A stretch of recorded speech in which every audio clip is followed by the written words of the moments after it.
इस कार्यक्रम की अगली कड़ी में डाल्टनगंज आकाशवाणी एवं दूरदर्शन की उद्घोषिका स्मृति लाल जी को आमंत्रित कर रहे हैं कहानी पाठ के लिए। आज जो कहानी प्रस्तुत किया जाएगा वह कहानी का नाम है कुसुम, जो स्त्री विमर्श पे है। और आइए हम सुनते हैं स्मृति लाल जी से यह कहानी। स्मृति लाल जी स्वतंत्र लेखन भी करती हैं और मूवी मूवमेंट की अभी एग्जीक्यूटिव एडिटर भी हैं। हम आमंत्रित करते हैं स्मृति लाल जी।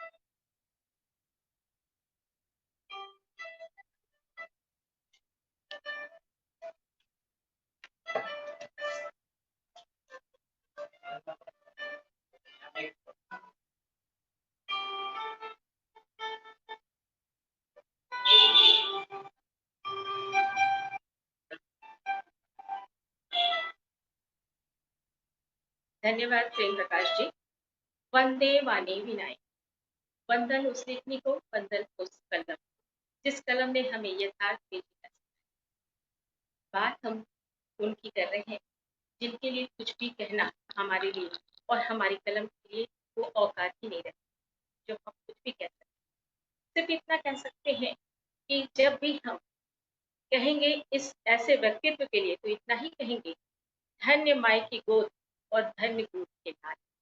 जी हाँ, बस इतनी सी बातें हम कह सकते हैं एक ऐसे लेखक के लिए, एक ऐसे कलम के लिए जिन्होंने हमें एक ऐसी धरती दी है, जिस धरती पर जीने के लिए आज आज का वो समय है, समसामयिक विषयों पर आज हम चर्चा करते हैं। आपको याद है आज लगातार एक ऐसी पटल पर एक फ़िल्म आ रही है जिस पर लोगों का ध्यान बहुत जा रहा है और शायद इसलिए भी जा रहा है कि ये एक सोच वाली बात है।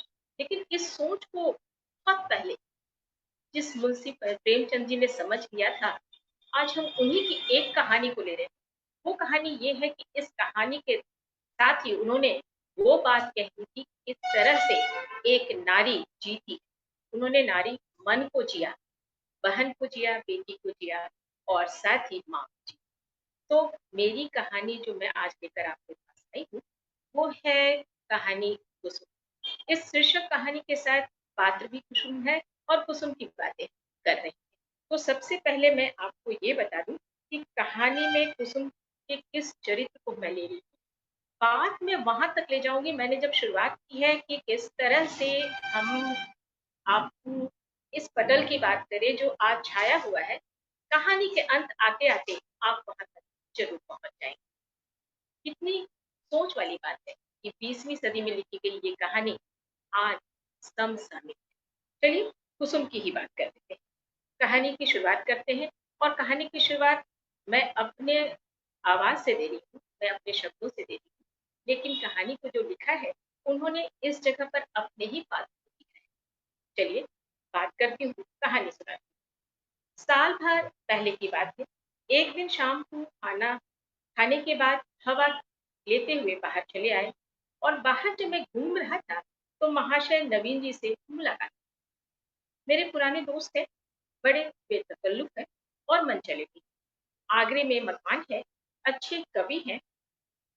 आगरे में उनके इस कविता पाठ के लिए लोग बहुत ललायत रहते हैं। उनके कवि समाज में कई बार शरीक भी हो चुका ऐसा।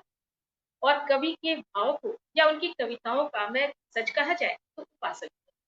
मैंने उन्हें बहुत बार देखा है। पेशा तो वैसे उनका वकालत का है, पर डूबे रहते हैं काव्य चिंतन। आदमी ज़हीन है, मुकदमा सामने आया और उसकी तह तक बचा, इसलिए कभी कभी मुकदमे भी उन्हें मिल जाया करते। रसिक है कविता के, लेकिन कचहरी के बाद अदालत और मुकदमे की चर्चा उनके लिए निषेध होती। अदालत की चारदीवारी से जैसे बाहर आए, बस कविताओं में रम गए। चारदीवारी के बाहर निकलते ही कवि मन सिर से पांव तक हो जाता है।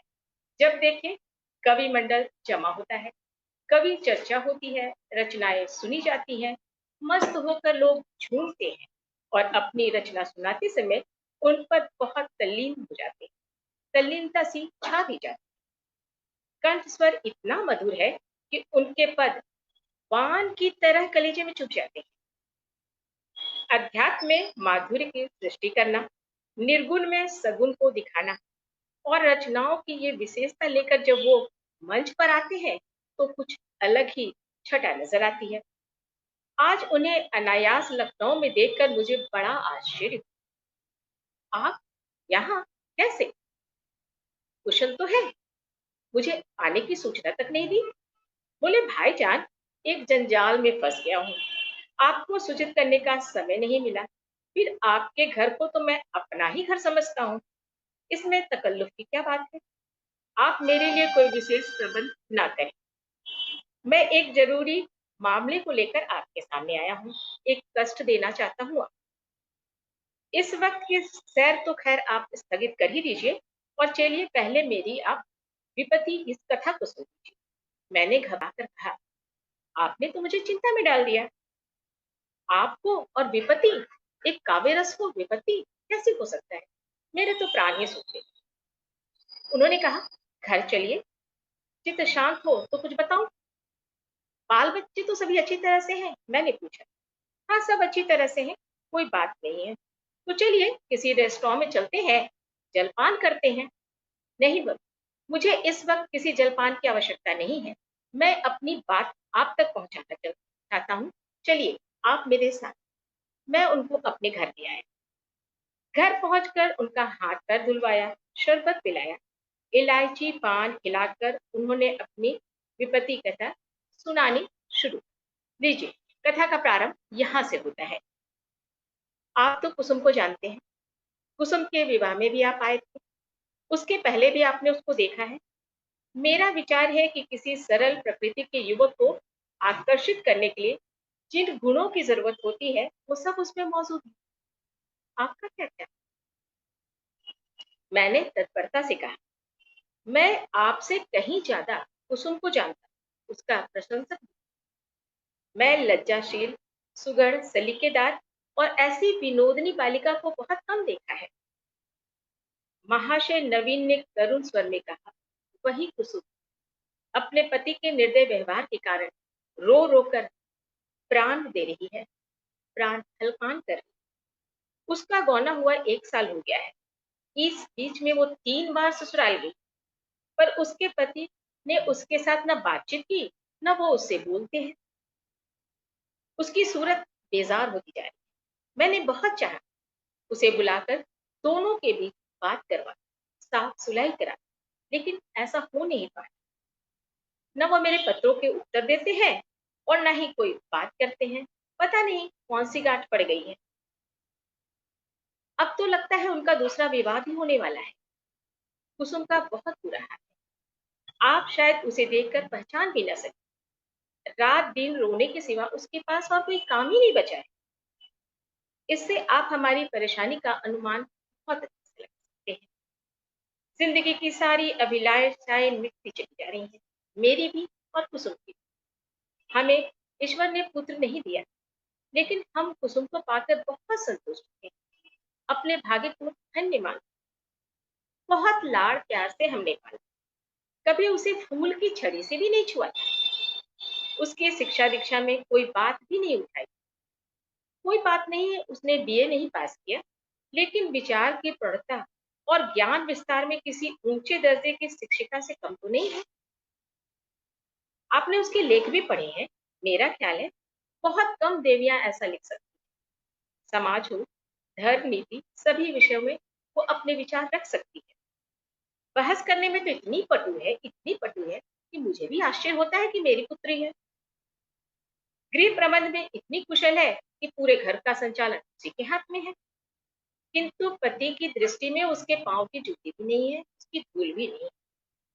बार बार पूछता हूँ, तुमने उससे कुछ कहा है क्या? क्या बात है? आखिर वो क्यों तुमसे इतनी उदासीन है? वो जवाब में रोकर यही कहती है, मुझसे तो उन्होंने कभी बात ही नहीं की। मेरा विचार है कि पहले ही दिन दोनों में कुछ मनमुटाव जरूर हो गया। वह कुसुम के पास नहीं आता है, मारे शर्म के जवाब भी नहीं दे पाता है। संभव है 2-4 बातें तो जरूर हुई होंगी, लेकिन कुसुम ने सर उठाकर कहा, नहीं, कोई बातें नहीं। आप जानते हैं कुसुम शर्मिली है, लेकिन पतिदेव यदि दुखी हो तो कैसे चलेगा? कल्पना कर सकते हैं, जिस बालिका का पति उसके साथ ना हो, क्या स्थिति होगी उसकी। दुखिया के पति के नाम उन्होंने बहुत सारे पत्र भी लिखे, मैंने भी लिखा, उसने भी लिखा, पर उसने एक जवाब नहीं दिया। पता नहीं कितना निर्दयी है, सारी चिट्ठियां लौटा देता है। मेरी समझ में नहीं आता कि उस पाषाण हृदय को मैं कैसे पिघलाऊं। अब मैं खुद उसे कुछ लिख नहीं सकता। आप ही कुसुम की प्राण रक्षा करें, नहीं तो शीघ्र ही उसके जीवन का अंत हो जाएगा और हम दोनों प्राणी फिर तो नहीं रह पाएंगे, सिधार ही जाएंगे। मेरी तो यही व्यथा है। आप है लेखक, आपकी लेखनी चलती है, आप कुछ लिख सकते हैं। इसी मनभाव से मैं आपके पास आया। नवीन जी की आंखें सजल हो गई थी। मुझे अत्यंत क्षोभ हो रहा था। उन्हें तसल्ली देता हुआ बोला, आप इतने दिनों में चिंता में पड़े रहे, मुझसे क्यों नहीं कहा? मैं आज ही मुरादाबाद जाऊंगा, उस लौंडे को पूरी तरह से देखूंगा, बुरी खबर लूंगा। वो भी याद रखेगा। बचा तो जबरदस्ती घसीट कर भी लाऊंगा और कुसुम के पैरों में गिरा। नवीन जी मेरे आत्मविश्वास पर मुस्कुराकर बोले, आप उनसे कुछ नहीं कहेंगे। मैंने पूछा, क्यों? मैं अपने वशीकरण के सारे मंत्र उस पर डाल देता हूँ, देखता हूँ कैसे नहीं आते। तो आप कदापि सफल नहीं होंगे, नवीन जी ने। वो इतने शीलवान, इतने विनम्र, इतने प्रसन्नचित हैं, इतने मधुर भाषी हैं कि आप उनके भक्त होकर वहां से लौट जाएंगे। वो तो कुछ कहते ही नहीं है। वो नित्य आपके सामने हाथ बांध कर खड़े हो जाएंगे और फिर आप उनको देखकर मंत्रमुग्ध हो जाएंगे। आपके वशीकरण वहां तो चलेंगे ही नहीं। आपकी सारी कठोरता हो या फिर आपकी शालीनता धरी की धरी रह जाएगी। मैं चाहता हूं कि आप कुसुम की तरह से एक ऐसा करुणाजनक एक पत्र लिखें जिससे वो पिघल जाए। सारी बातें होती रही और अगर ऐसा होता है तो मैं आपका आभारी रहूंगा। नवीन जी कवि तो थे ही, लेकिन मन तो एक पिता का भी था ना। आगे क्या कहते, सिर्फ रो पड़े। अब तो आपको भी विश्वास हो रहा होगा कि मैं एक चतुर सपेरे की भांति जिस दिल को चाहूं नचा सकता हूँ। ये उनके भाव हैं, ये लेखक के भाव कि मैं कर सकता हूँ। ये उनके मन में एक भाव आता रहता है। शायद आपको ये मालूम नहीं कि मनुष्य कवि नहीं होते हैं, लेकिन भावुक जरूर होते हैं। आप उन गल्पों को पढ़कर रोए, उन्हीं गल्पों को पढ़कर कितने ही सजनों से विरक्त होकर पुस्तक फेंक दी, पर इन बातों का कोई असर उन पर नहीं होता है। वह समझते हैं मैं तो गला छुड़ाकर भाग रहा हूं। इसलिए मैंने कहा, कोई बात नहीं, मैं उन्हें सब कुछ लिख कर देता। हो सकता है शायद मेरी बातों से उनके मन का कोई भाव जाग जाएगा। यदि आप अनुचित न समझे तो क्या मुझे वो पत्र दिखा सकते हैं जो कुसुम ने उन्हें लिखा है? तो उन्होंने कहा, जी मैं लेकर आया हूँ, क्योंकि मैं जानता था कि आप उन पत्रों की चर्चा जरूर करेंगे। तो मैंने सोचा कि उन पत्रों को लेकर मैं आप तक आ जाऊं, आप उनको देख। नवीन जी ने पत्रों का एक बुलंदा मेरे सामने रख दिया। मैंने उन्हें देखा और देखने के बाद जब मैंने उन्हें पढ़ना शुरू किया तो बहुत ही पत्रों के एक मर्म को देखने के बाद गुलाबी चिकने कागज पर बहुत ही सुंदर अक्षर में लिखे हुए थे, मेरे स्वामी, मुझे यहाँ आए 1 सप्ताह हो गया, लेकिन आंखें पल भर के लिए भी नहीं झपकी। सारी रात करवटें बदलती रहती है, बार बार सोचती हूँ मुझसे ऐसा क्या अपराध हो गया कि आप मुझे ये सजा दे रहे हैं। आप मुझे झिड़के, घुड़के, कोसे, इच्छा हो तो मेरे कान भी मकड़ ले। मैं सब सजाओं को सहर्ष सह लूंगी, लेकिन इस तरह निष्ठुर मत। इस तरह से मेरे दिल में क्या क्या अरमान है, इनको तो न ठुकराइए। आपको याद होगा जब दोपहर को सारा घर सो रहा था, मैं अपने कमरे में जाती और घंटों सिर झुकाकर खड़ी रहती। आप आंखें उठा के भी मुझको नहीं देखती। मैं खड़ी रहती, खड़ी रहती, खड़ी रहती और फिर चुपचाप वहां से लौट जाती। उस वक्त मेरे मन में क्या आता होगा, क्या भाव आता होगा, कभी आपने सोचने की, कभी समझने की कोशिश ही नहीं। मैं क्या बताऊं अपनी सहेलियों को, किस बात की चर्चा करूं, क्या है मेरा जीवन, मैं कुछ नहीं कह सकती। बस एक बार कह दीजिए मेरा अपराध क्या। मैं आपसे पूछती हूँ, अगर मेरा कोई अधिकार आप पर है तो आप किसी अदालत में मुझे अपराधी ठहरा दीजिए, कोई अभियोग लगा दीजिए, गवाहियां ले लीजिए, बयान सुना दीजिए। अगर आप कुछ भी करेंगे तब तो मैं जानूंगी कि आखिर मेरा अपराध है क्या। खत से तो मालूम पड़ गया कि बहुत ही रुष्ट है। क्यों है? कारण बताइए। कितनी त्रुटियां हैं कुसुम में, नहीं जान पाए, लेकिन उनके पति ये भी नहीं जान पाए। कारण कहीं बीच में आकर अटक गया। कारण को ढूंढना होगा, कैसे ढूंढना, और इसके लिए लेखक की लेखनी और आगे चलती है और ये कहते हुए चलती है कि स्त्री हमेशा कोमल, शालीन हो, और इनकी कोमलता को समझना, उसको समझने के लिए मन के कठोर के किसी भाव को कोमल भी करना पड़ेगा। यदि आप ऐसा नहीं कर पाते हैं तो आप सृष्टि की रचना नहीं समझ सकते। यही तो बात है कि कोमलता को समझने के लिए कोमल बनना पड़ता है। आप नहीं समझेंगे फिर तो कोई बात ही नहीं होगी। अब तो कारण ढूंढना है, क्या करूं? कुसुम इसी तरह के बहुत सारे पत्रों को लिखती रही और वहां से कोई जवाब नहीं आता था। उल्टा ये होता था कि सारे पत्र लौट कर नवीन जी के पास। अब आप सोचिए, दर्शकों से मैं जानना चाहती हूँ कि क्या ऐसे भी जीवन जिया जा सकता है? कोई भी नारी क्या ऐसे जी सकती है? चाहे वो बहन के रूप में हो, चाहे वो बेटी हो, चाहे वो पत्नी या फिर माँ हो। दर्द तो होता है, दर्द उनको भी होता है जो दर्द को सहना जानते हैं, और दर्द उनको भी होता है जो नहीं सहना जानते, वो दिखाते नहीं। मैं ये नहीं कहती, ये मेरी बातें हैं। मैं ये नहीं कहती कि पुरुष संवेदनशील नहीं होते, वो शांत होते हैं, मन के भाव उनके अंदर होते हैं, लेकिन कारण जानना हर नारी चाहती है। इसलिए चाहती है क्योंकि वो तो एक, कहा जाए तो एक परी की तरह होती है या एक तितली की तरह होती है, जो बागों में चली जाती है, घूमती रहती है और हमेशा उड़ती हुई किसी भी फूल पर जाकर मंडराती है। इस सारे भावों को लेते हुए आप क्या कहेंगे? कुसुम रोती रहती है और कहती है कि मैं आपके चरणों में अपने सब कुछ समर्पित कर दूंगी, एक बार तो कह दीजिए मेरा अपराध क्या है? दर्द की बातें, दर्द को समझना होगा, लेकिन दर्द को समझने के लिए कहीं ना कहीं आपको तो थोड़ा सा झुकना होगा, अपने मन की कोमलता को लाना होगा। आपकी मैं अपराधनी हूँ, कुसुम ने ऐसा लिखा। पत्र पढ़कर लेखक को बहुत रोमांच आ गया। यह बात मेरे लिए असह्य है कि कोई स्त्री अपनी पति से इतना ज्यादा खुशामद कर रही हो और वो शांत चित बैठा कुछ नहीं सोचा। क्या ऐसा भी होता है? सोचिए, मैं दर्शकों से एक प्रश्न पूछ रही हूँ, आप सोचिए, क्या ऐसा होता है? हर घर की कहानी आज इसको हम झेल रहे हूँ, यथार्थ में यदि, तो ये तो 20वीं सदी की कहानी है जब इनकी लेखनी ने इसको लिखा। किसी स्त्री के मर्म को कितने नजदीक से पढ़ा, सोचने वाली बात। ये वही कर सकता है जिसके अंदर एक भाव होगा, एक दर्द होगा और एक उनके अंदर के भावनाओं का एक लहर होगा, एक भावना बहती, तभी तो कोई लेखनी चल पड़ती है। क्या इस अबला पर इतना जो अत्याचार हुआ, कोई उसका हाथ नहीं पकड़ सकता, कोई चू नहीं कर सकता?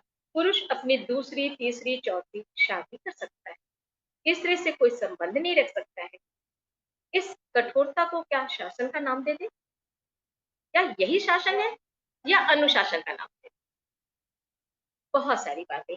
और यही स्त्री जब कुल मर्यादा के साथ चलती है, रो रो कर बंधनों में जकड़ी होती है, तो उसके पास कोई उपाय नहीं बचता। ये तब की भी कहानी है और ये आज की भी कहानी। ऐसा नहीं है, बहुत कुछ बदल गया है। अगर उसे कुछ भय नहीं होता, अब देखिए लेखक की लेखनी कहाँ आई। अगर उसे कुछ भय नहीं होता किसी नारी को, तो क्या औरत ईंट का जवाब पत्थर से नहीं देती? क्या लिख दिया, क्या सोच लिया जो आज के विचार आ रहे हैं। लोग 2 कदम आगे बढ़ के कंधे से कंधे मिलाकर चलने की बात करें, ये 20वीं शताब्दी की बात है और उन्होंने उस समय लिखा, उनके लेखक ने लिखा, क्या औरत उसके ईंट का जवाब पत्थर से नहीं दे सकती? ईंट से की जवाब अगर पत्थर से नहीं दे सकती, तो क्या, अब मैं वहीं पर आ रही हूँ जहां से मैंने शुरुआत की, क्या थप्पड़ से नहीं दे सकती? यही तो है। लेकिन तब वो बदतमीज कहलाई, वो साहस नहीं कर सकेगी। बेचारी स्त्री कितना विवश है, उसको निष्ठुर कहा जा सकता है। उसके किसी सवाल का जवाब नहीं देकर हम क्या निष्ठुर नहीं हो जाते हैं? उसकी छाती पर हम मुंह डल सकते हैं। संसार के हंसने की चिंता एक नारी को होती है, समाज क्या कहे? बस यहीं पर बात आकर अटक जाती है, समाज क्या कहेगा? और जब समाज की चिंता हो जाती है, तो नारी खामोशी से चार दीवारी के अंदर, आप तो बाहर निकल जाते हैं। मैं ये नहीं कहती, कभी नहीं कहूंगी कि किसी पुरुष के मन के अंदर का भाव नहीं होता है, लेकिन मैं ये जरूर कहूंगी, अपने शब्दों को कभी कभी स्नेह के रस में भिगो भी दीजिए, उसे थोड़ा सा ढाल भी दीजिए। कम से कम सामने वाले को थोड़ी समझ तो आ जाएगी, कुछ स्नेह के रस में पग भी तो जाएंगे। यह वह समय है जब स्त्री अपने प्रणय भंडार से स्त्री के माता पिता, भाई बहन, सखिया सहेलियां सभी से प्रेम की पूर्ति ले लेती है, लेकिन जहां उसे प्रेम चाहिए वहां नहीं मिल पाता। अगर पुरुष में सामर्थ्य है तो स्त्री को वो उसके मन भाव को समझ सकती। लेखक की लेखनी ये कहती है, और यहाँ पर मैं सिर्फ इतना कहूंगी, कैसा निर्दयी है जो इस ऋतु में उस वृक्ष पर कुल्हाड़ी चलाएगा। मैं अंत में आ गई हूँ कि कैसा निष्ठुर है जो इस ऋतु में उस वृक्ष पर कुल्हाड़ी चलाएगा। यही वह समय है जब शिकारी किसी पक्षी को उसके बसेरे से लाकर किसी पिंजरे में बंद कर दे। भाव कहाँ से कहाँ आ रहा है, प्रेमचंद जी ने भाव कहाँ से कहाँ तक ले आया है। क्या वह उसकी गर्दन पर क्या वो उसकी गर्दन पर छुरी रखकर उसका मधुर गान सुन सके। बात यही तक आकर खत्म। सोचिए, समझिए, क्या कुसुम की व्यथा हमारी और आपके घर की व्यथा नहीं। एक बार जरूर सोचिए। और जो मैंने शुरुआत की थी कि आखिरकार जो आज पटल पर लगातार बात आ रही है, वो शब्द को लेखक ने अपनी कहानी में इस्तेमाल कर लिया। आज नहीं, 20वीं सदी। बस मेरी कहानी अब यही खत्म हुई है, और मैं चाहती हूँ कि फिर एक बार कहूँ कि ऐसे धन्य माई के गोद और धन्य गोद के लाल, जिनकी लेखनी हमें समृद्धि नहीं करती है, यथार्थ का जीवन देती है। बहुत बहुत धन्यवाद।